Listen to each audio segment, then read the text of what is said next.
राधा राधा। राधा वल्लभ श्री हरिवंश महाराज जी, आपके चरणों में कोटि कोटि प्रणाम। महाराज जी, भजन और दिनचर्या में आलस, प्रमाद, आपकी आज्ञा उल्लंघन और दोष दृष्टि हो जाने के कारण अब भजन बिल्कुल नहीं हो रहा और मन एक लड़की के प्रति गाढ़ हो गया है, जिसके कारण मन जलता रहता है और सारे दुर्गुण आ गए हैं, बुद्धि बहुत खराब हो गई है। हाँ बच्चा, अब गलत करोगे तो गलत तो होएगा। अब जवान अवस्था आ रही, इधर उधर माता बहनों की तरफ गंदी दृष्टि करोगे तो पतन तो हो ही जाएगा। हमारी बात मानो तो भाई सुधर सकते हो, बात ना मानो, मनमानी आचरण करो तो बात नहीं बनेगी। और देखो, ये माताओं बहनों की तरफ गंदी दृष्टि ये बहुत पतन का कारण है, बहुत पतन का कारण है।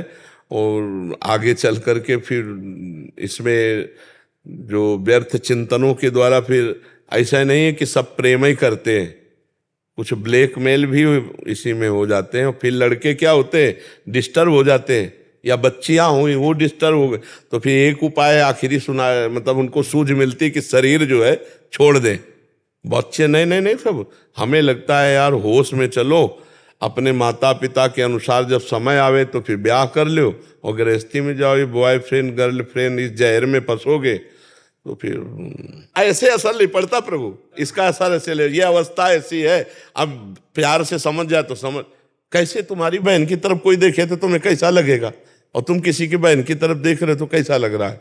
अरे जब हम कह रहे हैं कि जवान हो गए, माता पिता हैं, उनकी भी जिम्मेदारी है।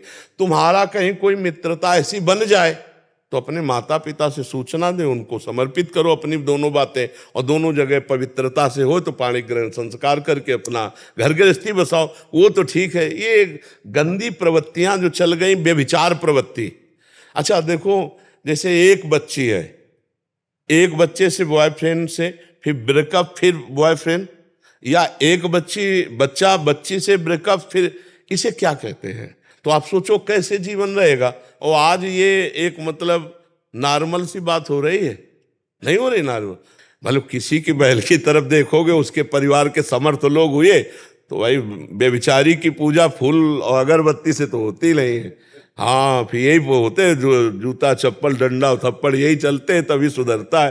तो हमें लगता है कि छोड़ दो, अच्छे बच्चे बनो, गंदी बात मत करो, है छोड़ोगे, मान जाओ तो बच्चा मंगल है, ठीक है। और नाम जप करो, मतलब ऐसे गंदे कार्यों की तरफ कदम मत बढ़ाओ, नहीं तो बहुत तरह से फिर विक्षेप हो जाता है, बहुत तरह से विक्षेप हो जाता है। बहुत हम डरना चाहिए। ये जो पुरानी परिपाटी बहुत अच्छी परिपाटी थी कि घर के बड़े बूढ़े सदस्य सब जाके वर देखे या कन्या देखे, और पूर्व शास्त्रीय पद्धति से मिला के फिर ब्याह होता था। बड़ा मतलब एक बड़े, और उनमें समर्पण भी होता था, जिसको पति रूप में वरण किया आजीवन, ऐसा भाव होता ना। अब आजकल के लव मैरिज होता है और 4-6 महीने में तलाक हो जाती है, नहीं हो जाती है, लव मैरिज कहा जाता है। तो हमें तो लगता है आधुनिकता जो फैल गई है बेविचार की, इसको छोड़ना चाहिए। ये इसमें पवित्रता नहीं। पति पत्नी में पवित्र प्रेम में जीवन लंबा गृहस्थी का व्यतीत हो, वो धन्य हो जाती है, गृहस्थी भी धन्य हो जाती है। अब पति पत्नी में प्रेम नहीं, पति किसी और को चाह रहा, पत्नी किसी और को चाह रही, कलह अशांति, तो वो घर गृहस्थी नहीं बसेगी, उसमें अशांति ही बनी रहेगी। और आज के जो नए बच्चे हैं, अब इनका कैसे स्वभाव बनेगा एक पति एक पत्नी में, कैसे बनेगा? जब 14 जगह ब्रेकअप हो चुका है तो कैसे एक पति को, उसमें भी ब्रेकअप आएगा ना, उसमें भी ब्रेकअप आ जाएगा जीवन में। तो हमें लगता है ये हमारी भारतीय पद्धति नहीं है, इसको छोड़ना चाहिए और हमें धर्म पूर्वक चलना चाहिए। दिनेश पांडे जी, दिल्ली से। यस, राधे राधे। राधे राधे महाराज जी। महाराज जी, जब सारी दुनिया सोती है तब जोगी जागता है, जब सारी दुनिया जागती है तब जोगी सोता है। महाराज जी, इस बात का जिसमें सारी दुनिया सोती है उसमें योगी जागता है, और जिसमें योगी जागता है उसमें सारी दुनिया सोती। किसका प्रश्न है? हाँ, आप समझ रहे हो ना? जिसमें सारी दुनिया सोती है, किसमें सोती है? अध्यात्म में दुनिया सो रही है, अध्यात्म में जाग थोड़ी रही। जानिस तबे जीव जग जागा, जब सब विषय विलास विरागा, जे ही जाने जग जाए हेराई, जागे जथा स्वपन भ्रम जाई। जागना कहते हैं ज्ञान को, और सोना कहते हैं अज्ञान को। जीव अध्यात्म की तरफ से सोया हुआ है, भोगों में लगा हुआ है, उसमें योगी, योगी कहते हैं जो चित्त वृत्ति का निरोध करके परमात्मा में लगावे, वो जागृति संयमी। जो संयमी है वो उसमें जागता है जहां दुनिया सोती है।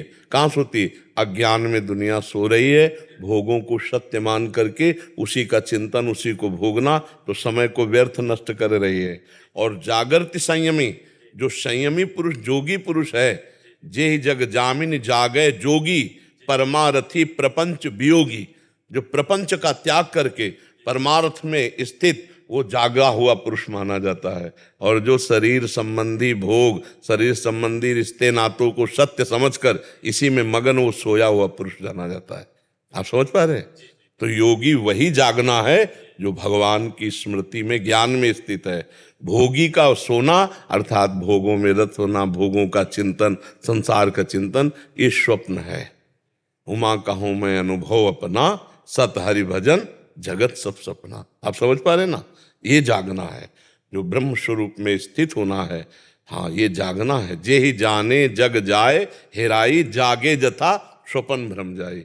भोग वासना का नाश, सब में भगवत बुद्धि, निरंतर परमात्म चिंतन, ये जगा हुआ पुरुष है। और जो भोगों का चिंतन, भोगों में लगा हुआ, ये सोया हुआ पुरुष है।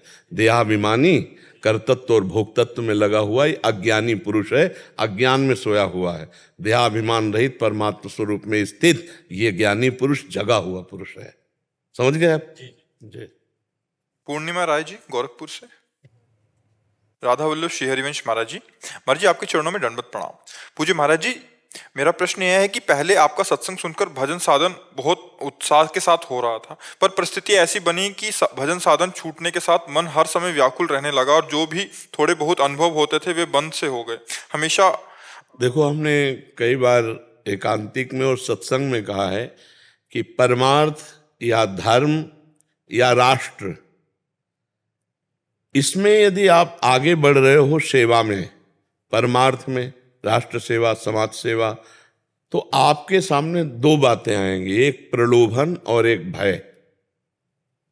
चाहे कोई पद में हो, चाहे आप गांव समाज में हो, या आप परमार्थ के पथिक हो, किसी भी मार्ग में उन्नतिशील पर ये दो चीजें प्रहार करती हैं, एक प्रलोभन और एक भय। प्रलोभन और भय, ये दो चीजें बहुत परास्त करती हैं। अब जैसे परमार्थ में है तो ये भोग भोगो, नहीं तो चार लोग विरोध कर रहे हैं। भय और प्रलोभन, ये दो पीछे लगते हैं, कोई भी हो, कहीं भी हो। आप हमारी बात को देखो, विस्तार से सोचो। अगर किसी को कोई भ्रष्ट कर सकता है, गलत करवा सकता है, तो दो से, या तो भय दिखा के और या प्रलोभन से, चाहे वो माया हो या माया के लोग हो। हमको बिल्कुल नहीं, दोनों से प्रभावित नहीं होना। जैसे कहा जाता है, हम भजन कर रहे थे, परिस्थिति आ गई। परिस्थिति, दो ही परिस्थिति होती हैं, या प्रलोभन की या भयावा। आप पूरे को जांच लो, पूरे को जांच लो, इसी दो में मिलेंगी। तो हमको ना प्रलोभन में किसी भोग के आना है और ना किसी भोग के नष्ट होने में भयभीत होना है। क्योंकि मेरे प्रभु ने बिना किसी सहयोग के एक सेकंड में अनंत ब्रह्मांडों को रच दिया। वो मेरी बात अगर संभालना चाहेंगे तो एक मिनट में न जाने क्या क्या संभाल देंगे। आज नष्ट हो रहा, नष्ट होने दो, हमें शोक नहीं करना, पर हम परमार्थ नहीं छोड़ेंगे। अच्छा, बोले घर का सदस्य मर गया तो इसका नाम मृत्यु लोक है, मरना है, ये जो जन्मा वो मरेगा। तो हमें दो चीजों पर पुष्ट रहना पड़ेगा, ना किसी प्रलोभन पे हम फिसलें और ना किसी भय पे हम रुके। तो हमारा जो दृढ़ निश्चय है वो आगे बढ़ जाएगा। चाहे आप किसी पद में हो, चाहे आप राष्ट्र की किसी भी सेवा में हो या परमार्थ में हो, जहां प्रलोभन हुआ, लालच आया और जहां भयभीत हुए, तो मारे गए।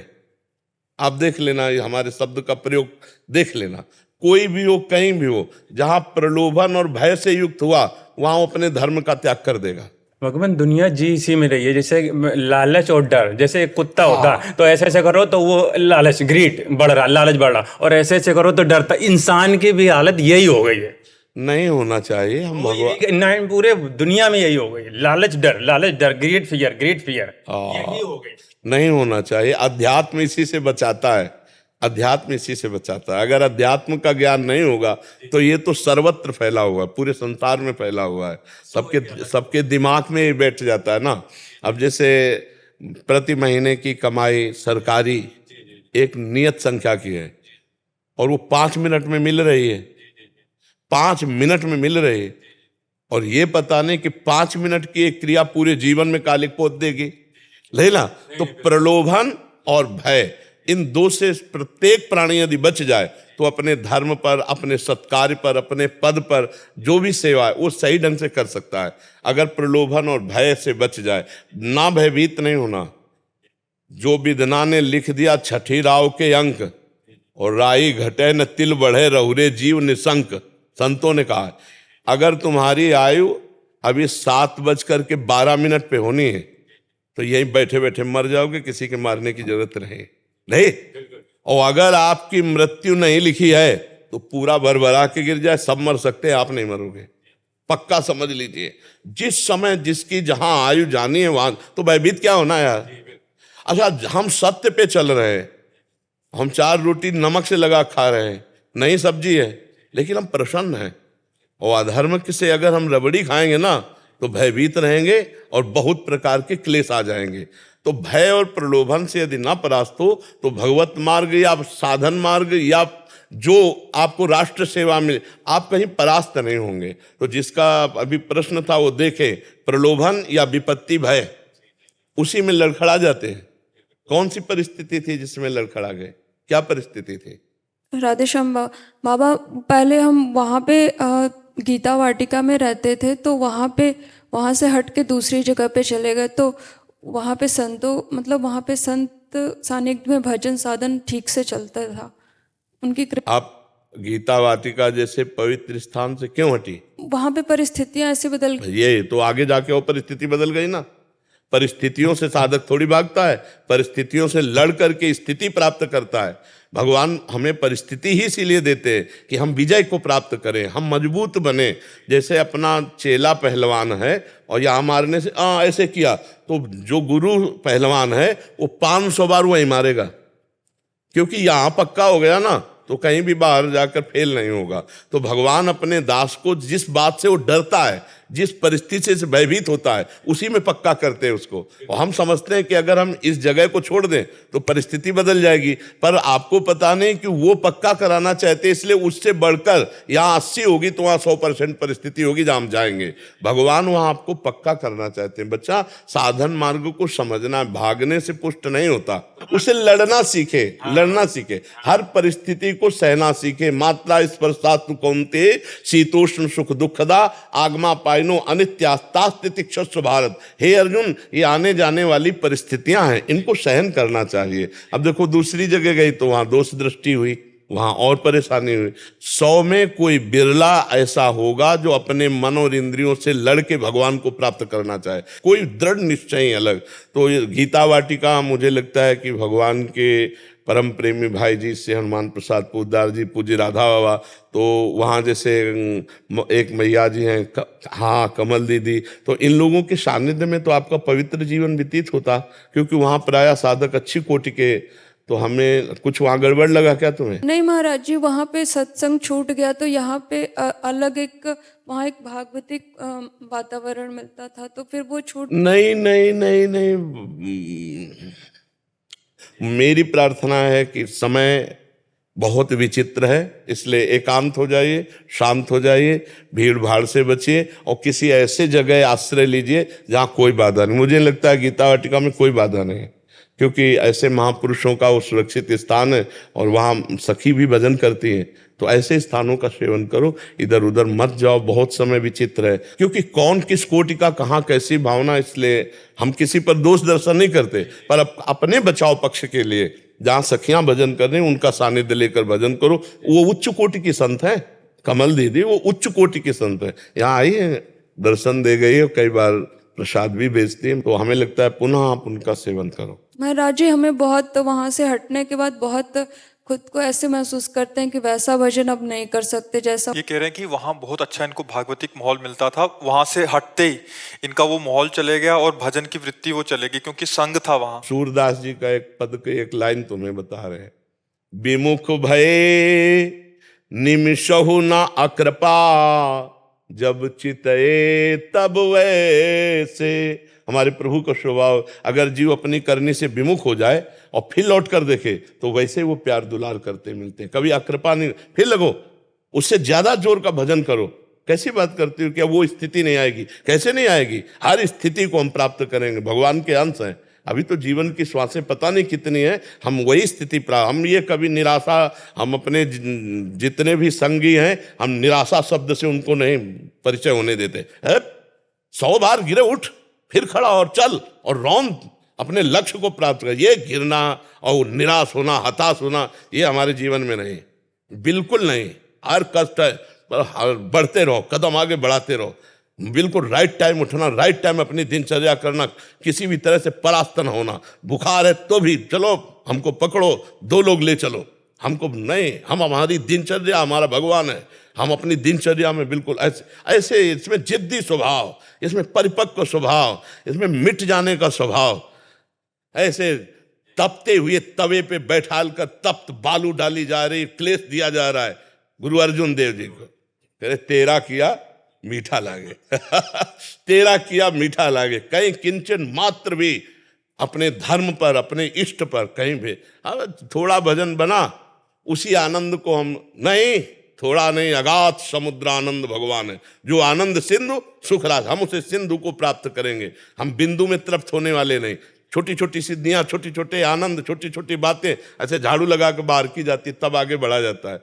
अब उस आनंद के लिए हम तड़प रहे हैं, नहीं, हम उससे ज्यादा आनंद प्राप्त करेंगे।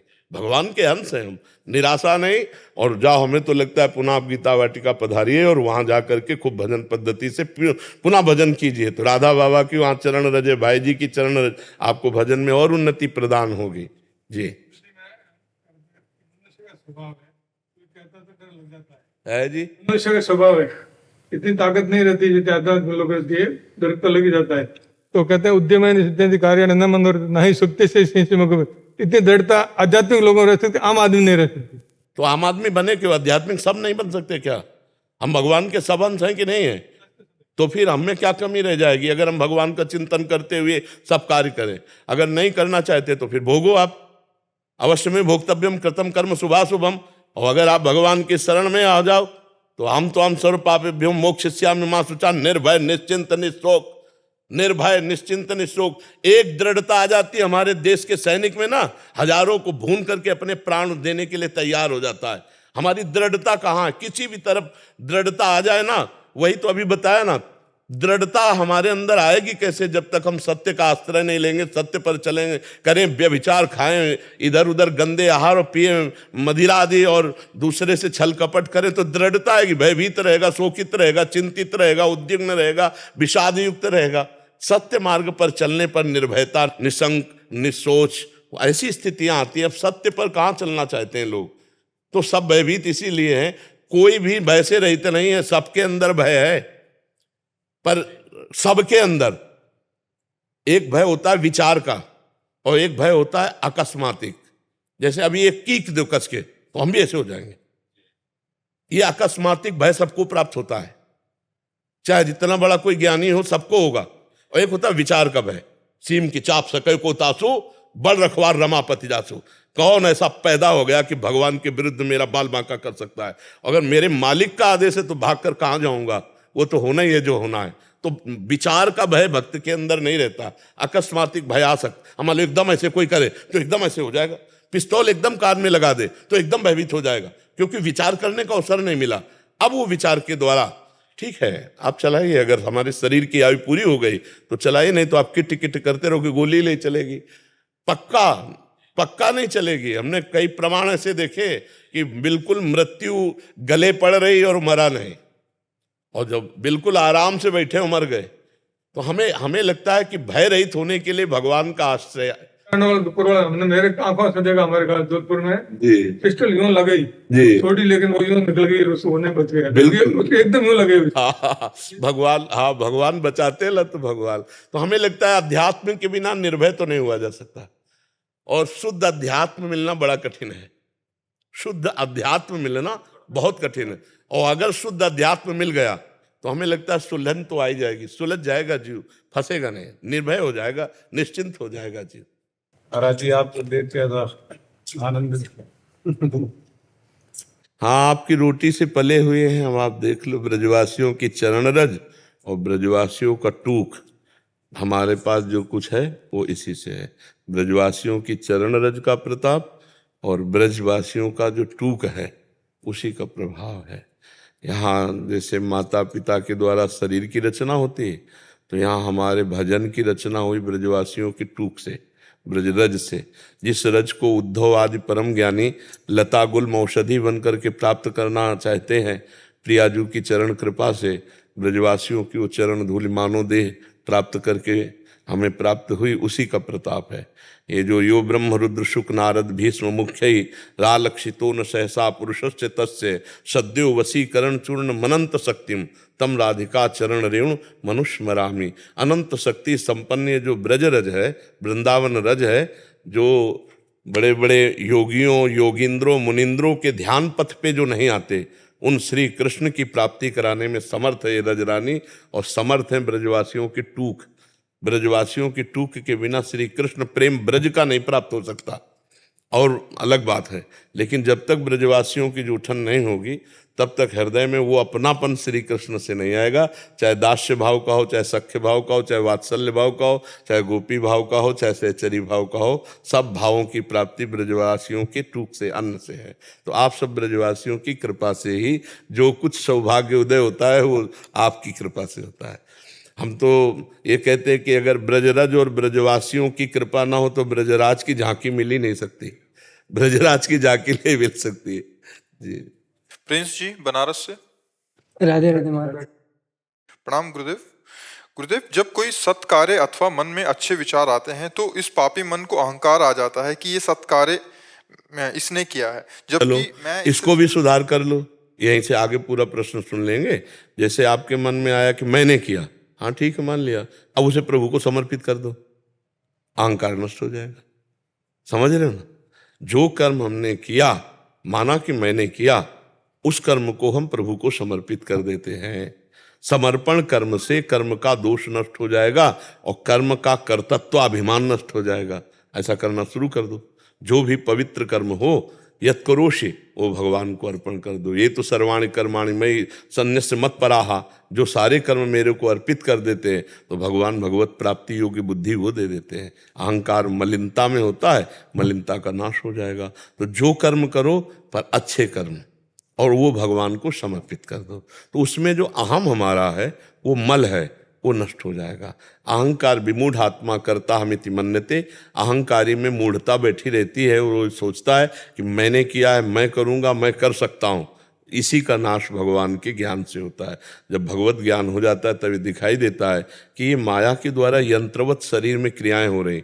कभी सत्वगुण की प्रेरणा से शांत और अच्छे, कभी रजोगुण की प्रेरणा से भोग वासनाएं, कभी तमोगुण की प्रेरणा से निद्रा आलस्य प्रमाद आदि। इसमें तो गुणों की प्रधानता है, वो जीव देखता है। इसमें मैं करता नहीं हूँ। अगर मैं करता हूँ तो फिर भोगता भी बनेगा और भोगना पड़ेगा। तो अभी हम मैं करता सहित भगवान को समर्पित हो जाओ कि हे करुणा में भगवान, जो मैं कर रहा हूँ वो सब आपको समर्पित करता हूँ। समझ पा रहे हो? आगे क्या प्रश्न है?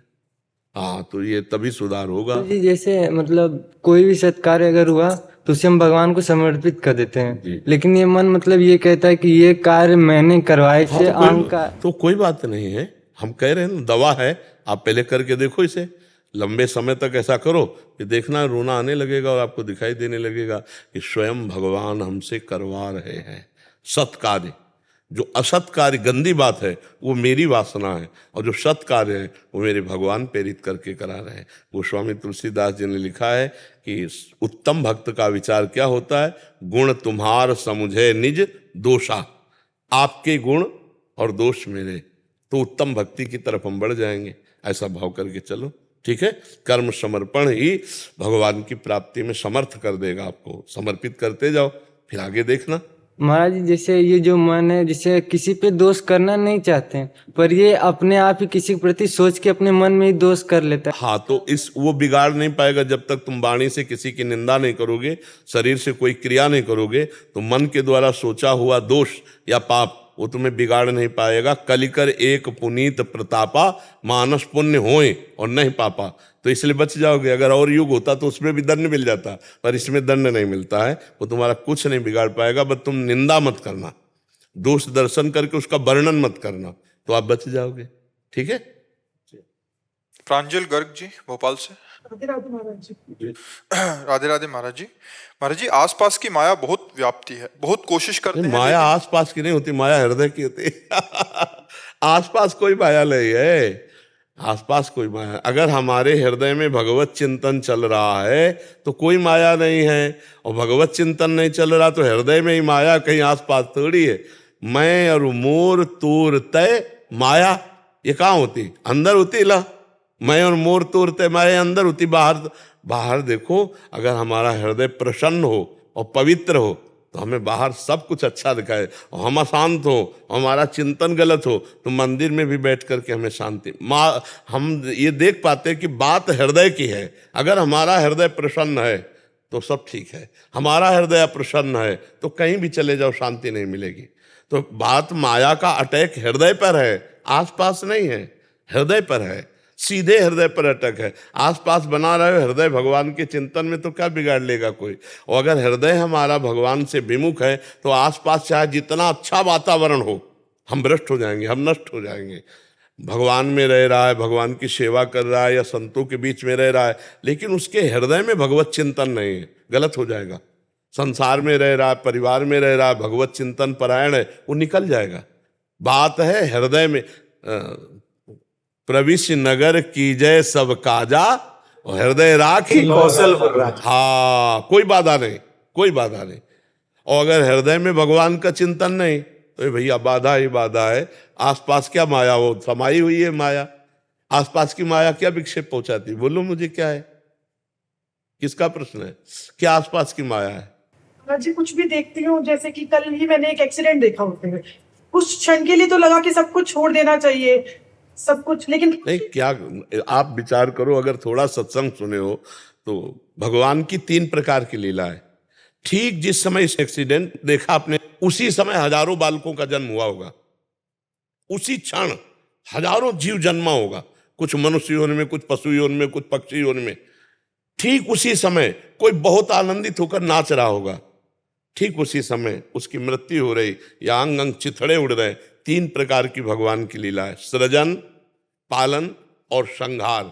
जितनी महिमायुक्त सृजन है उतना ही पालन है और उतना ही जरूरी संहार भी है।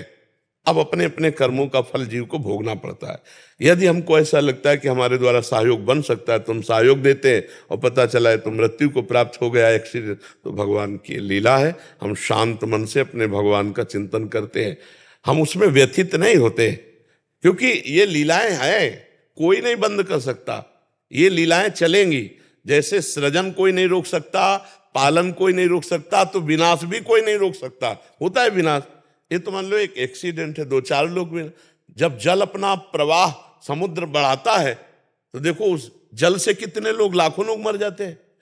भूकंप से लाखों लोग मर जाते हैं। कई ऐसी घटनाएं, वायरस एक निकला, वो कोरोना वायरस नहीं चला था, तो हाँ, तो लाखों मर गए, हर देश में लाखों मर गए। तो ये क्या है? जैसे सृजन है वैसे पालन, वैसे संहार है। हाँ, जब हम किसी को श्रृंगार लीला में देखते हैं तो अपने को भी वैराग्य होता है, थोड़ा दुख होता है, यार शरीर संसार क्या है। पर नाम जप अगर कर रहे हो तो ठीक निर्णय मिलेगा और आपको हृदय को संतोष होगा। और नाम जप नहीं कर रहे तब तो संसारिक हो, दुख में दुखी हो गए, सुख में सुखी हो गए, यही संसारिक लक्षण है। नाम जप करो, खूब नाम जप करो प्रभु का। सुबोध कुमार जी झारखंड से। राधा वल्लभ श्री हरिवंश। श्री हरिवंश महाराज जी, आपके चरणों में कोटि कोटि प्रणाम। महाराज जी, मैं एक ग्रस्त साधक हूँ और पिछले 5 वर्षों से आपका सत्संग सुन रहा हूँ और आपकी आज्ञा में रहकर चलने का प्रयास कर रहा हूँ। गुरुजी, मेरा प्रश्न है कि मन विषय वृत्ति को छोड़कर भगवत वृत्ति की ओर हो गया है, ये कैसे पता चलेगा? मेरा आशय पुष्ट भी हो रहा है, ये कैसे पता चलेगा? इस समय साधक के हृदय में किसी भी नवीन विषय भोगने की इच्छा नहीं रहती और भोगे हुए विषय को भोगने की तृष्णा नहीं होती। उस समय समझना चाहिए कि मेरा मन निर्विषय हो चुका है। किसी भी नवीन विषय भोगने की इच्छा नहीं होती और भोगे हुए विषय को पुनः भोगने की तृष्णा नहीं होती, तो समझना चाहिए मेरा मन निर्विषय हो रहा है। दुख की भारी परिस्थिति में भी भगवान में सर्वप्रथम मन जाना, सुख की भारी परिस्थिति में सर्वप्रथम मन भगवान में जाना, इससे समझना चाहिए हमारा आश्रय पुष्ट हो गया है। समझ पा रहे? अगर भारी से भारी दुख का समय आया और हमारा मन किसी और व्यक्ति के पास गया, किसी और फोन नंबर पर गया, तो भगवद आश्रय नहीं। भारी से भारी सुख की परिस्थिति में कोई और याद आया तो अभी आश्रय पुष्ट नहीं हुआ। सुख और दुख की भारी परिस्थिति में हमारा प्रथम मन जहां जाएगा उसी का आश्रय है। अगर वो प्रभु में जा रहा है, प्रियाजू में जा रहा है, श्री कृष्णचंद्र जू में जा रहा है, तो हमारा भगवद आश्रय है। अगर ये आया कि यार बड़ी समस्या है, उनका फोन नंबर लगाओ, गए, आश्रय छूट गया, आश्रय नहीं माना जाएगा, भगवद आश्रय पुष्ट नहीं हुआ। पहली अंदर की बात, पहली अंदर की। और ये बड़े बड़ों से चूक हो जाती है, छोटे मोटे भगत की बात नहीं, ये बड़े बड़ों से चूक हो जाती। द्रौपदी जी को जब महल से घसीट कर दुशासन ला रहा था, 5 पांडवों का आश्रय था और धर्मज्ञ महापुरुषों का था। जब देखा कोई नहीं तो अपने हाथों का, दांतों का, जब देखा अब नहीं, तब आखिरी बात पुकारा, इसीलिए विलंब हो गया। भक्त का दुखद परिस्थिति में सर्वप्रथम भगवान का आश्रय, यहां चूक हो जाती है। सुख की भारी परिस्थिति में सर्वप्रथम भगवान की, ये मेरे प्रभु का दुलार है, ये मेरे प्रभु की कृपा है, तब माना जाएगा आश्रय पुष्ट हो गया है। और जब किसी भी नवीन भोग को देखे या सुने हुए भोगने की इच्छा न हो, और भोगे हुए विषय को पुनः भोगने की इच्छा का नाम तृष्णा है, तृष्णा न हो, तब समझना चाहिए कि मन निर्विषय हो गया है, जब निरंतर भगवान की मधुर मधुर स्मृति में तन्मय है। सोच पाए आप? राणा मोहन जी। राधा वल्लभ श्री हरिवंश। श्री हरिवंश महाराज जी, गुरुदेव आपके चरणों में कोटि कोटि प्रणाम। प्रभु, मेरा प्रश्न है कि हम भक्ति मार्ग पर चलते हैं तो ये हमारे पुराने कर्मों का फल होता है या प्रभु की कृपा? इस जैसे मनुष्य देह मिलना, ये हमारे पुराने कर्मों का फल नहीं होता है, कृपा से होता है। क्योंकि गोस्वामी तुलसीदास जी ने लिखा है, कबहू का करी करुणा नर देही, देत ईस बिनु हेतु सनेही। कोई कारण नहीं, अपार करुणा वरुणा ने भगवान ने अपनी कृपा से मुझे मनुष्य शरीर दिया। अब मनुष्य शरीर के बाद जो हमारा परमार्थ बनता है वो सत्संग से बनता है। तो बिनु सत्संग विवेक न होई, राम कृपा बिनु सुलभ न सोई। भगवान की कृपा के बिना सत्संग भी नहीं मिलता। तो मानव देह भी भगवान की कृपा से मिला और सत्संग भी भगवान से कृपा से मिला। और हम जो नाम जप कर रहे हैं, मान लो श्री हरिवंश, राधा कृष्ण हरि राम, तो सेवक जी महाराज कह रहे हैं उनका तो प्राण हरिवंश नाम है। कह रहे हैं हरिवंश कृपा हरिवंश कहें, हरिवंश कहें हरिवंश लहें, हरिवंश सुलाभ सदा तिनके, सुख संपत्ति दंपति जू जिनके। बोले हरिवंश की कृपा से ही आपके मुख से निकल सकता है हरिवंश। कृष्ण कृपा है तो कृष्ण बोल सकते हो, राधा कृपा है तो राधा बोल सकते हो, नहीं ऐसे जबान से राधा भी नहीं बोल सकते। तो मतलब मुझे लगता है सब कुछ कृपा से हो रहा है। गुरुदेव, तो ये कृपा उस टाइम क्यों नहीं की जब मैं राक्षस प्रवृत्ति में बना हुआ था? अनंतों बार तुम पर कृपा हुई, लेकिन तुमने हर बार कृपा की अवहेलना की।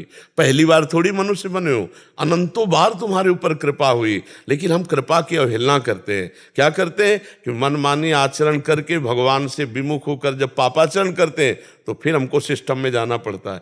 जैसे पिता चाहता है कि हमारे पुत्र को कष्ट ना हो, पर उसने 302 कर दिया है। अब वो प्रयास हर करेगा लेकिन 302 से बचा नहीं पाएगा। वो जेल में सुविधा दिलाना चाहेगा, वो सब व्यवस्था, लेकिन पक्का हो चुका है इसलिए उसको केस लगेगा। तो भगवान हम पर बड़े कृपालु हैं, पर हम ऐसे आचरण कर देते हैं कि हमें पुनरपि जननम पुनरपि मरणम पुनरपि जननी जठरे शयनम। फिर भगवान कृपा किए, फिर मनुष्य बनाया। तो अब पीछे की छोड़ो, अब की संभाल लो, अब की बार संभाल लो कि अब की बार नहीं था कि मेरे ऊपर कृपा करे। नहीं, उनकी कृपा सहज होती है। अपने बेटे पर कृपा कोई लायकात देख के थोड़ी होती। अपना बेटा इसलिए भगवान सब मम प्रिय, सब मम पुजाए भगवान करे। इसलिए खूब नाम जप करो, पीछे के छोड़ो, अब की बार चूक ना पड़े। अब हम अपने प्रभु के पास पहुंचे, कृपा हो गई है, अब हम कृपा का अनादर ना करें। खूब नाम जप करें, अच्छे आचरण करें। जब हम भगवान की कृपा का अनादर करते हैं, भगवत विमुख आचरण करते हैं, तो वही कृपालु कृपा करके दंड विधान करते। तिनका काल रूप में भ्राता, भगवान का वो भयानक फिर रूप धारण कर, फिर वो कहते त्रायमंत, बोले आ जाओ, हम तो तुम्हें पहले से स्वीकार किए हुए थे। इसलिए हमें चाहिए कि ये जन्म हम पर जो कृपा हुई है, हम मनमानी आचरण ना करें, भगवान से विमुख आचरण ना करें। नहीं वही भगवान गुस्सा वाला रोल करेंगे, फिर तो गुस्सा वाला रोल हम नहीं सह पाएंगे। उनकी गुस्सा बड़ी विचित्र विचित्र है। अच्छा, वो अविनाशी है, जानते हैं कि मेरा अंश जीव अविनाशी, उसको कष्ट होना नहीं, इसके कपड़े में कष्ट होना है। ये कपड़े ही तो है शरीर, और हम कपड़े को मैं माने हुए हैं। तो फिर भगवान जैसे कह दो दया, तो उनके अंदर फिर इस बात की दया नहीं होती। कपड़ा फाड़ने में उनको कोई भय नहीं, क्योंकि जानते हैं वो ये कोई सच्चिदानंद नहीं है, ऐसे ये कपड़ा है, वसांश जीर्णान यथा विहाय। तो इसलिए कहीं वो ऑपरेशन वाला विधान न रख दें। तो अपने को भगवान की प्रतिकूलता से डरना चाहिए कि भगवान के प्रतिकूल आचरण करेंगे तो फिर कोई ऑपरेशन वो रच देंगे, और उनका ऑपरेशन रचा बहुत है भयंकर होता है। फिर जिंदगी में उस गली में नहीं जाओगे जिस गली के लिए वो रोक देंगे, ऐसा है उनका खेल। ऐसी व्यवस्था रचेंगे ना कि आप अपने आप उस गली नहीं जाओगे। बहुत भयावह रूप रख भगवान रख लेते हैं। इसलिए भगवान की आज्ञा में चलो, डरते रहो कि भगवान की प्रचंड माया हमें कहीं भगवान से दूर न कर दे, और नाम जप करते रहो, देखो आप विजय प्राप्त कर लोगे। नाम जप न छूटे तो हृदय की शीतलता हाँ बहुत सुरक्षित रहेगी। नाम पहारू दिवस निशि, ध्यान तुम्हार कपाट। रात दिन भगवान का नाम जप करो, अपने कर्तव्य का पालन करो, बुरे आचरण ना करो, अभी आनंदित रहोगे। मनुष्य जीवन बड़ा देव जीवन है, बड़ा आनंदमय जीवन है। पशु पक्षी बेचारे जैसा भोग हुआ वैसा उनको भोगना पड़ता है। अपने को अगर भोग भी आता है तो देखो अस्पताल है, नाना प्रकार की औषधियाँ हैं। अब पशुओं को कहाँ, जो जंगलों में सड़ रहे हैं, उनको क्या कौन औषधि दे रहा है। इसलिए मनुष्य जीवन में नाम जप करते हुए भगवान की अवहेलना ना करे तो इसी जन्म में पार हो जाए। पर हम लोग बहुत बार भगवान की कृपा की अवहेलना कर चुके, अब की बार संभल जाए तो बहुत आनंद हो जाएगा। गुरुजी, मैं शराब पीता था और मांस भी खाता था, पर जब से आपको सुन रहा हूँ, जो हाथ शराब के गिलास उठाते थे उन हाथों में आपने माला पहना दी। बहुत कृपा है श्री जी, बहुत ठाकुर जी की कृपा। ते उस मुंह में अब चरणामृत जाता है प्रभु जी। 30 साल बर्बाद हो गया मेरे। नहीं, खूब आनंद से चलो, को जो चूक हो गई हो गई। देखो, चूक का बार बार स्मरण करना भी गलती है। भाई हमारा समय बैक वाला तो गया, अब वर्तमान के समय को बैक का चिंतन करके क्यों हम उसको खराब करें। वर्तमान में हम राधा राधा बोलते, जो हो गया सो हो गया। इस समय को हम सार्थक, एक सेकंड हमारा राधा ये तो सार्थक हो गया। अब एक सेकंड बैठे सोच रहे मैंने ये किया, तो वो भी सेम, वो तो खराब हो ही चुका था। वर्तमान भी हमारा खराब हो रहा है। हमको चाहिए वर्तमान को संभालना चाहिए। वर्तमान में राधा राधा राधा, अब पीछे की जो बात हुई छोड़ो, अब लो नशानी, अब ना नशा। गुरुजी, सारे दोस्त भी छोड़ चुके हैं मेरे, सारे दोस्त छोड़ चुके हैं। जब से आपको सुनता हूँ, आपके दिए हुए रास्तों पे चल तो सारे दोस्त छोड़ चुके हैं तो आप हमसे दोस्ती कर ले थोड़ा, मतलब हमसे भी तो दोस्ती कर लो। अब दोस्त तो दोस्त ही होता है। जान लो श्री कृष्ण बनना चाहता हूँ, पर मैं आपके दोस्त बनने के लायक नहीं। नहीं, दोस्ती में लायक थोड़ी देखा जाता है। दोस्ती में तो श्री कृष्ण से कोई दोस्ती कर सकता है, लेकिन सखा भाव है तो दोस्ती हो जाती है ना। जब भगवान से हो सकती तो हम तो भगवान के दास हैं, हम तो भगवान के दास। जब हमारे स्वामी से सखा भाव हो सकता है तो हमसे सखा भाव क्यों नहीं हो सकता। मस्ती से चलो, और दोस्तों की जरूरत ही नहीं। दोस्ती समझ के हम आए। हाँ, नहीं बिल्कुल पक्का। और हम प्रायः दोस्त ही मानते हैं। हम सब उसी परमात्मा के पुत्र हैं और हम सब मित्र हैं। एक दूसरे का हाथ पकड़कर अच्छे मार्ग में ले चले। गृह में चाहते हैं कि थोड़े ज्यादा पैसे कमाए तो दिक्कत होती है। हम तो चाहते हैं जैसे रखे। नहीं, ऐसा भावना रखना चाहिए कि हम ज्यादा पैसा कमाएं। हम इसका निषेध नहीं करते, पर धर्म के द्वारा कमाएं। ज्यादा पैसा कमाने की लालच में कहीं अधर्म में ना चले जाएं। बस इतना, ज्यादा पैसा कमाने के तो हम और मेहनत करेंगे, ओवर टाइम करेंगे, अपने परिवार को सुख पहुंचाएंगे। ये तो बढ़िया बात है। पहले चिंतन बिगड़ जाती है गुरुजी। देखो, इसमें चिंतन ये देखना है कि अगर हम रुपया कमा रहे हो, अपने परिवार की सेवा कर रहे हैं, तो मेरे माता पिता और परिवार के रूप में भगवान ही है। उनकी सेवा करना भगवान की सेवा है, तो कोई परेशानी नहीं पड़ेगी। ठीक है। श्री हरिवंश गुरुदेव, आपके चरणों में कोटि कोटि प्रणाम। गुरुजी, मैं श्री जी की कृपा से 1 वर्ष से आपको सुन रहा हूँ। महाराज जी, मेरा ब्रह्मचर्य के नाश के अभ्यास की वजह से मन में गंदे विचार इकट्ठे हो गए थे, और अब मेरे मन भगवान और संतों के प्रति गलत विचार फेंक देता है, शायद जिसकी वजह से मेरे द्वारा कोई अपराध बन गया है, और उसका फलस्वरूप मुझे पिछले 4-5 दिनों से काफी डिप्रेशन और दिल में जलन सा हो रहा है। मेरे अंदर का पूरा उत्साह खत्म हो चुका है। मुझे अब बल प्रदान कीजिए महाराज। क्या किसके प्रति अपराध बन गया, क्या भाव अपराध का? बातें जो गंदगी की थी वो निकल जाती हैं। मान के चलो फोन पे आपके वचन सुन रहे हैं, किसी संत जी की आप वो करते हैं जो वाणी बताते हैं, और यूट्यूब पे देखते हैं हम संतों को, तो उनके प्रति गलत भाव आ जाते हैं, मतलब मन फेंक देता है। तो उससे कोई हानि नहीं होगी, केवल जबान से तुम मत बोलो। जैसे मन एक पागल आदमी है इस समय, मन कोई अच्छा थोड़ी है, मन गंदा है ना, वो भगवान के प्रति भी गंदा सोच सकता है, वो गुरु के प्रति भी सोच सकता है, किसी के प्रति। पागल आदमी जैसे नहीं, तो पागल आदमी का विश्वास नहीं।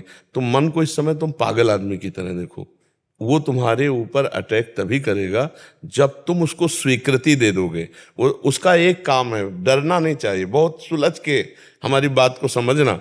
मन का काम है एक दुकानदार की तरह तुम्हारे सामने पेश करना हर चीज, बुरी से बुरी, गंदी से गंदी, अच्छी से अच्छी। ऐसा नहीं कि बुरी चीज ही पेश करता हो। अगर वो तुम्हें सहयोग न देता तो तुम यहाँ आ ही नहीं सकते थे।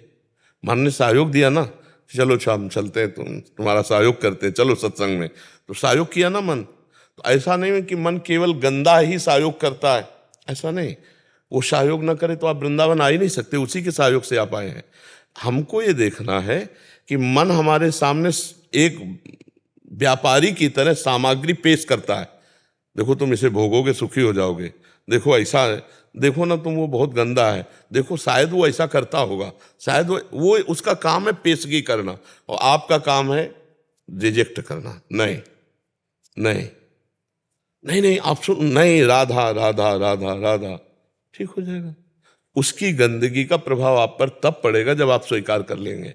आप स्वीकार नहीं करेंगे तो कोई प्रभाव नहीं पड़ेगा और वो साफ होता चला जाएगा। तो आप डिप्रेशन में क्यों पहुंच रहे हैं, क्या परेशानी? नहीं महाराज जी, एक साल से तो मैं आपका सुन रहा हूँ सत्संग और वार्तालाप, एक साल से मैंने नहीं करा कुछ भी, लेकिन पता नहीं 4-5 दिन से बीच में मैं बैलेंस बना के चलता हूँ कि थोड़ा शांति के लिए, तो लेकिन जब मैं एकदम अच्छे से चलने की कोशिश करता हूँ तो मन बहुत जलाने लगता है। हाँ बिल्कुल, तुम्हारी बात हम मानते हैं। मन जलाने इसलिए लगता है कि वो खुद जलता है, उसके पाप नष्ट होते हैं। और लेकिन 4-5 दिन पहले इतनी तेज जलन हुई हृदय में कि प्राण निकलने वाले थे, ऐसी जलन। नहीं, ऐसी तो जलन तभी होगी जब अधर्माचरण आपसे बन गया होगा, पाप आचरण बन गया होगा, इसमें कोई संशय नहीं बच्चा। जब तक पाप आचरण नहीं बनेगा तब तक ऐसी, क्योंकि तुम पवित्र हृदय के हो ना, भगवान नाम जपते हो, भगवत मार्ग में चलना चाहते हो। गंदे बच्चे होते तो बिल्कुल जलन ना होती। अच्छे बच्चे हो तो तुम्हारे द्वारा कोई गलती हुई, आप उसे जानते हैं, आप जानते हैं, मतलब मेरे को लग रहा है कि नहीं लग नहीं रहा है, जो हमारे अंदर गलती है उसे हमें पकड़नी चाहिए और उसे पुनरावृत्ति ना करना। ठीक है, देखो ना आज से तुम्हें अच्छा लगेगा। अभी स्वीकार करो, हमारी बात को स्वीकार। देखो ये सब स्वीकृति से होता है। तुम हृदय नहीं हो, तुम भगवान के स्वरूप हो। तुमने इसमें अपनापन कर लिया है, अपनापन करने के कारण तुम जल रहे हो। अभी राधा राधा राधा राधा, और जब हमने कह दिया सब क्लियर, अब तुम्हें जलना नहीं है। ठीक, मान लो जैसे हमसे गलती हो गई और हम तुमसे कह रहे हैं कि जाओ, अब कोई गलती नहीं, आगे से गलती मत करना। तो संत और भगवान, इनका कनेक्शन है। भगवान अपना ही वचन विसार सकते हैं लेकिन अपने संत के नहीं। अपनो परण विसार भगत को पूरो परण निभाऊं। तो जैसे हम तुमसे कह देंगे अच्छा यार जाओ सब माफ, तो पक्का समझो तुम्हें कोई दंड नहीं भोगना पड़ेगा, सब माफ हो जाएगा। क्योंकि वो मेरा पावर नहीं है, मेरे प्रभु का पावर है कि भगवान से प्रभु, और वो वचन कह भी रहे हैं कि सर्वधर्मान परित्यज्य मामेकम शरणम ब्रज अहम त्वाम सर्व पापेभ्यो मोक्षयिष्यामि मां। तो मान लो आप पूर्ण शरणागत नहीं हो पा रहे, लेकिन आप हमारे पास आए हो ना, तो हमारी तो शरणागति है ना, तो हम अपनी शरणागति के पावर से आपकी बात की कि पहुंचाते। तो अब आपकी जलन नहीं होनी चाहिए। अब आप बिल्कुल अपने को क्लियर मानिए, और मन का चक्कर जो नाना प्रकार के प्रपंच फेंकता है ना, उसको अस्वीकार करते रहिए और प्रसन्न। राधा राधा अभी शुरू करो तो अभी अच्छा लगेगा, ठीक है ना। अब डिप्रेशन वाली बात या परेशानी वाली बात बिल्कुल नहीं है। अगर आप पुनः स्वीकार करते हो तो फिर मेरी बातों का महत्व नहीं है आपके अंदर।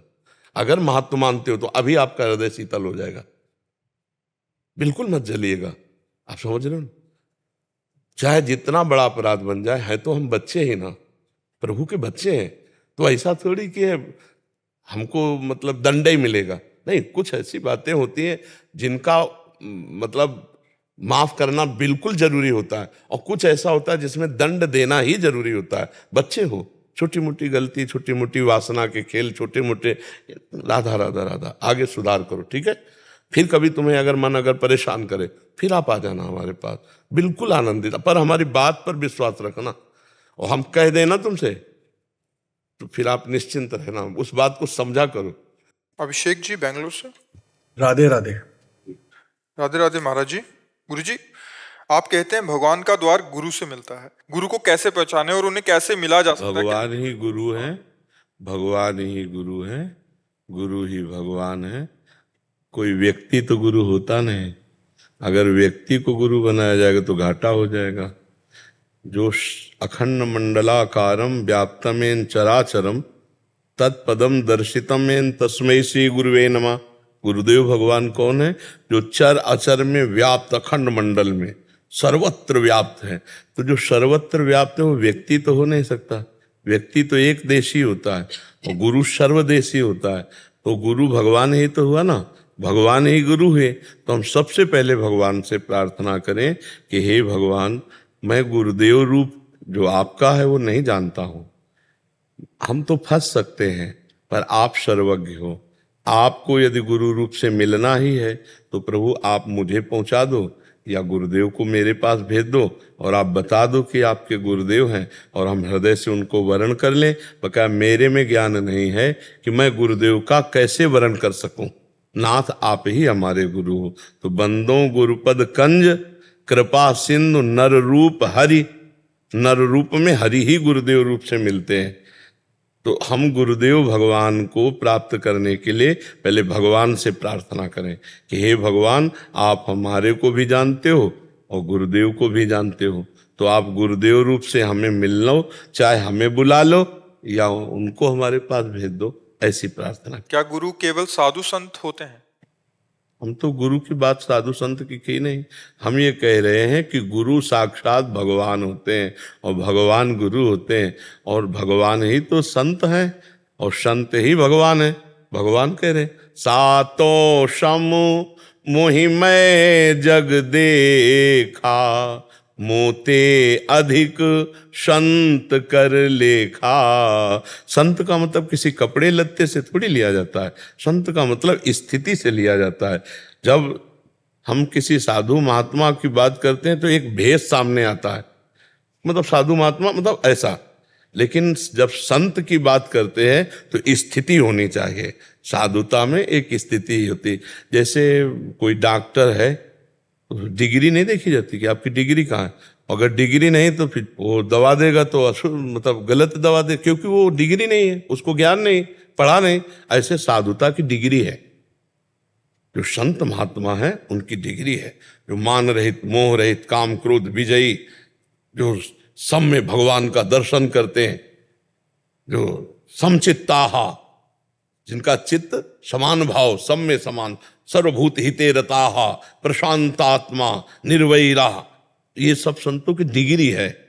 तो अगर ऐसे संत हैं तो भगवान के स्वरूप हैं, भगवान का स्वरूप ही गुरुदेव, गुरुदेव ही भगवान है। तो संत और भगवंत और गुरु कहने को तीन नाम है, भक्ति भक्त भगवंत गुरु, चतुर नाम बपु एक, इनके पद बंधन किए नासत विघ्न अनेक। संत जब भगवत स्वरूप हो गए तो भगवान में और संत में अंतर नहीं, और संत भगवंत और गुरु में अंतर नहीं। तीनों बातें, चाहे वारी कहो, चाहे पानी कहो, चाहे वाटर कहो, चाहे जल कहो, बातें एक ही ना, बातें कही ना। ऐसे चाहे संत कहो, चाहे गुरु कहो, चाहे भगवान कहो, बातें कही, उसमें अंतर नहीं। पर हम जो कहते हैं कि कोई वेश मात्र केवल गुरु नहीं होता, स्थिति होनी चाहिए तो गुरु है। अब स्थिति नहीं तो फिर केवल खिलवाड़ होगा, वो केवल खिलवाड़ होगा। तो खेल खेल में तुमने गुरु बना लिया, उन्होंने चेला बना लिया, 4 रुपए रख दिए, 4 फल रख दिए, उनका वो काम चल रहा है, तुम मान लियो गुरु। तो शिष्य गुरु अंध बधिर कर लेखा, और एक न सुने एक ने देखा, और हरई शिष्य धन शोक न हरई, सो गुरु घोर नरक मा पड़े। गुरु चेला दोनों नरक जाए। अगर सही बात समझो तो भगवान, गुरु और संत ये एक ही हैं, जो स्थिति है और उसी से हमारा काम बनेगा। जब डॉक्टर बढ़िया डिग्री वाला मिल जाता है ना, बढ़िया, बोले कितने ऑपरेशन, बोले ऐसे तो हमने 500 ऑपरेशन किए, तो एक अपने को विश्वास हो जाता है और हमारा काम बढ़िया हो जाता है। और जो पहला ऑपरेशन हो तो डर लगेगा ना कि यार अभी एको ऑपरेशन नहीं किए हैं। तो हमको जैसे प्रवीण डॉक्टर मिलने पर हम पूरे भरोसे पे हो जाते हैं, ऐसे समर्थ सदगुरु मिलने पर हम पूरे भरोसे पे हो जाते हैं कि हम जैसे अधमों का भी बेड़ा पार हो जाएगा। तो ऐसे समर्थ सदगुरुदेव भगवान हैं और भगवान से प्रार्थना करें कि यदि आपको मिलना है तो आप ही आओ गुरु रूप से, कहाँ हो हमें बताओ, तो वो आपको बता देंगे या उनको आपके पास पहुंचा देंगे। समझ पाए?